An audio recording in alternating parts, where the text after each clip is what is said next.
Well, what attracted us to Made in Kilkenny was that we feel that Kilkenny is the home of Irish craft, I suppose, and we felt that this was the ideal location, you know, on the high street in Kilkenny to showcase the best of Irish craft, which we feel is provided by Made in Kilkenny.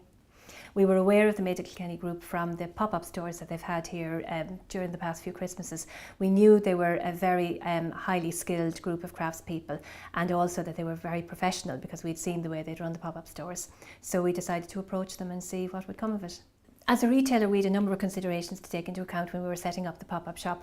Now, the nature of our business here in Goods is that we have a lot of different concessions in the store already, and they all have to follow a strict set of rules in terms of staffing, in terms of customer service, and all those kind of things. And the pop-up shop would have to be able to follow the exact same rules.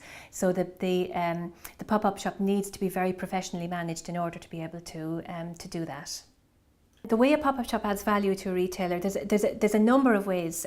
For us specifically, we felt that we wanted to showcase Kilkenny craft in the area. We wanted to put something different into the store, and we felt Kilkenny craft was the way to go about it. What it does, it adds extra interest for the customer. You know, our existing customer who comes in, there'll be something different for her to look at because we are primarily a fashion retailer, and but it also will invite new customers to come in who may not normally come into our store, so that has to be a plus.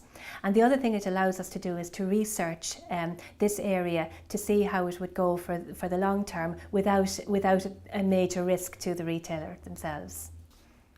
Well, I suppose the top three tips that we would give craftspeople if they're pitching to get into a retail space is, number one, to come up with a compelling business plan to present to the retailer as to why they deserve a spot in that store, because they need to be able to show how they can add value to the store.